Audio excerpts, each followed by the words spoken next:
The movie starts, and we see Paul through the camera that he uses to film himself. We see what's happening in the movie through their cameras. He introduces himself and films the others, Ellen and Dr. Joseph Helzer, in the car. Then we see them outside of a building. They carry their bags inside and get to Alan's apartment. He greets them and invites them inside of the house. They start installing cameras and motion sensors around the house. Alan introduces them to Benjamin, the youngest kid. They go to Caitlin's room, his older sister, but she doesn't let them inside to install cameras. They decide to leave that room for later, and they hear a sound coming from upstairs. Alan says there isn't anyone upstairs, and Ellen gets a machine to detect the noise. She gets closer to the wall, and they hear a loud thud from upstairs. Caitlin gets out of her room to take Benny away. Then we see them interviewing Alan and Benny. Joseph asks Alan why he contacted them, and Alan starts telling them their story. He says the things in the house started getting odd after his wife, Cynthia, passed away. He says that they moved into this house, and everything was normal for the first 2 weeks, but then it started to happen in here too. Alan says that it started acting like Cynthia, and Benny tells them what was happening. Then we see Ellen taking pictures around the house, while Paul films her with the camera and Benny follows them around, asking questions. They get to Caitlin's room and ask her permission to take pictures inside. She allows them, and they get in. Paul starts filming her, and Caitlin says that it's all her dad's fault. Ellen asks about it, but Caitlin says she wasn't talking to her, and looks at Paul's camera. Then we see Alan and Joseph talking. Alan says Caitlin hates him, and Joseph tries to comfort him. Alan says he had a trip the night that Cynthia passed, and Caitlin blames him for it. Joseph asks if she saw her mother when it happened, and Alan says no, the kids were with him. He says it was just a car accident, and we see the footage getting wider when Alan is talking. He says her mom was the only one who could talk with Caitlin, and sometimes he can feel her around, like she knows he needs her help. The phone rings, and Benny goes to pick it up, but no one answers him. Alan takes the phone from him and tries to talk, but no one answers him either. He hangs up, and the phone rings again. He picks it up again, and the same thing happens. Joseph asks if they filmed it, and the doorbell rings. They rush there to open it, but they don't see anyone there. They hear breaking noises from the kitchen, but see everything in place when they go to check.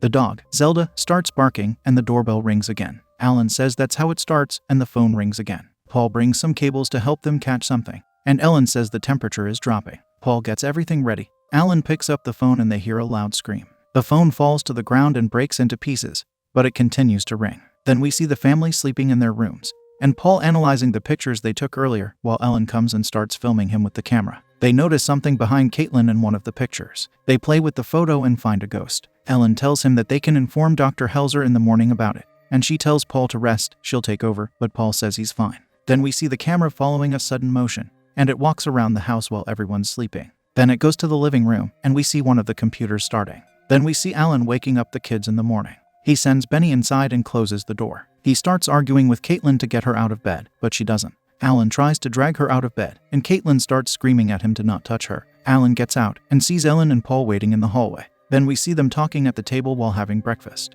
Alan argues with Caitlin again, and she gets up and leaves the table. Then we see Ellen filming Paul, who's washing the dishes. They talk and start walking towards the living room. Ellen notices something from the mirror and tells Paul to get out of her way. She goes in front of a picture of a house on the wall, and we see that it's upside down. They check the pictures they took and see that it wasn't like that when they came to the house. Joseph says that there are no footprints around it, so it can't be one of them, and Paul looks for the picture where they found a ghost that looks like a human. He can't find it and says that it's been deleted. The laptop suddenly closes, and the room's door closes by itself. The lamp starts to shake and the light flickers. Ellen films the ceiling, and something falls from there. Joseph asks if she filmed it all, and Ellen says yes. Then we see Joseph setting up something and getting out of the house. We see them all outside and talking. Paul asks him if it's safe, what they're doing in the house, and Joseph explains it to him. They get back inside the house and check all the rooms. Ellen comes back, saying everything's clear, and the door of the living room slams shut. Alan says it's just the wind, but Zelda starts barking. Then we see them taking out new equipment, and Alan asks what it is. Paul explains it, and says that it helps to take a picture of the ghost.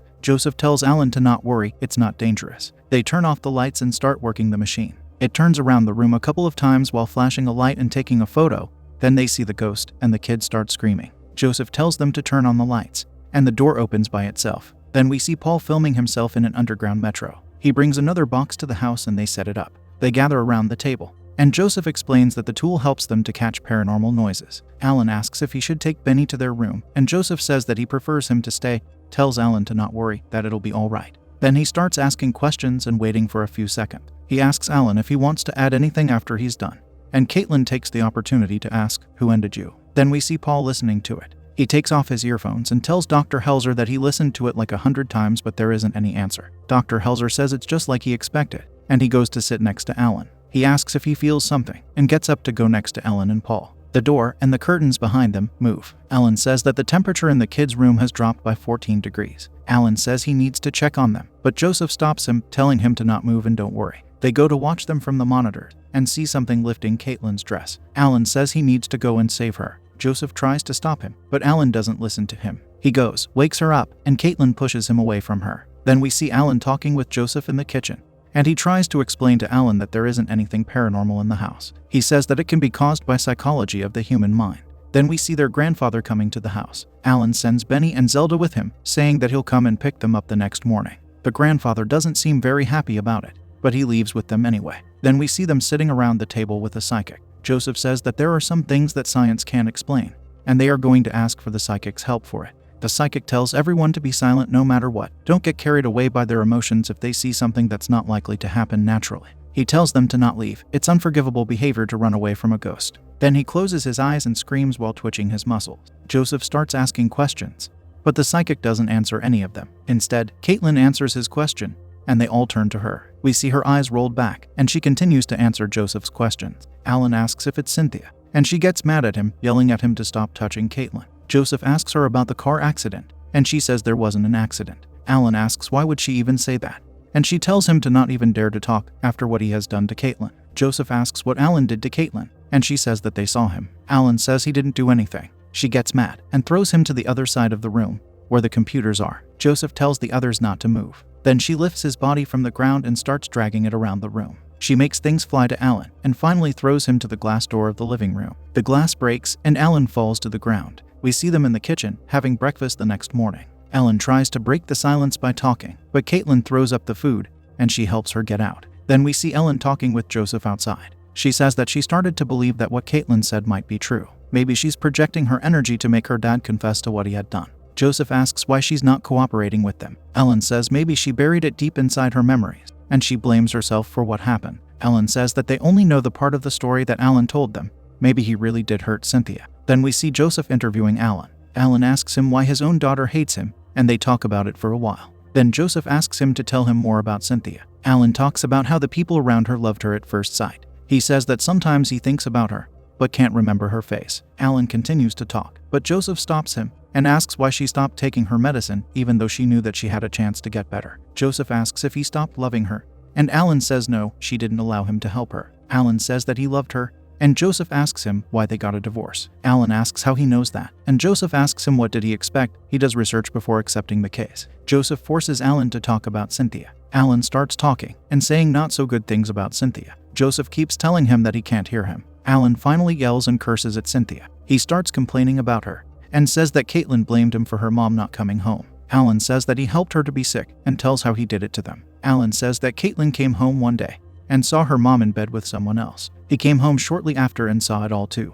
Alan tells them that he lost control. He kicked the guy out of the house and hit Cynthia only once. Caitlin was screaming and begging him to not hurt her mom, and Ellen says that he was the reason she's not here. Joseph warns Ellen, and Alan continues to tell what happened. He says that he left the house with the kids, wanting to go as far away as possible. Joseph asks did she follow them, and Alan says it was past midnight when the police found them. He didn't know because his phone was turned off. Alan tells them that the police officer told him that Cynthia hit a tree, and Caitlin blamed him for everything. Joseph asks if anybody examined Caitlin, and Alan asks why. Joseph says that she's a schizophrenic like her mother, and we see Caitlin at the door, screaming with her eyes rolled back. Joseph gets up, saying that that's enough, and she throws him to the ground. Then the door closes and they hear screaming. They rush to the monitors to watch the cameras, and see Caitlin turning around and shaking in her bed. Alan tries to get out, but the furniture in the room starts getting dragged to the door and barricading it. Joseph tries to calm everyone down, and they see Caitlin sitting in the bed. She looks at the camera, and it turns towards the ceiling. Caitlin screams at her dad for help, and they help Alan to get the furniture out of the way.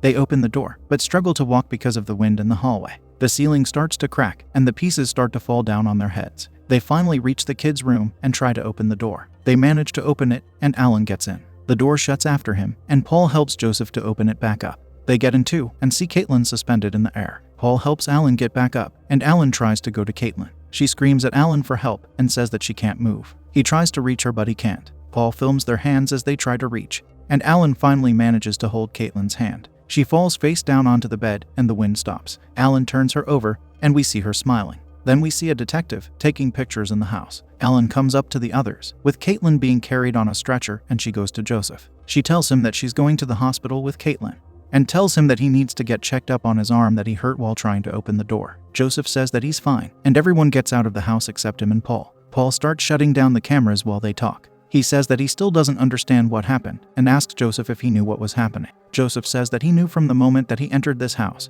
but he's a scientist, so he needed to try all the hypotheses and he needed proof. They continue talking, and Joseph stops Paul when he is about to shut down the last camera, and he tells him to leave it for the police since they would want to know what happened. Paul leaves it, and they get out of the house while talking about what they will do now. Then we see the picture that turned upside down earlier falling to the ground. The camera turns to the ceiling, and we see the ghost coming towards it. The movie ends there.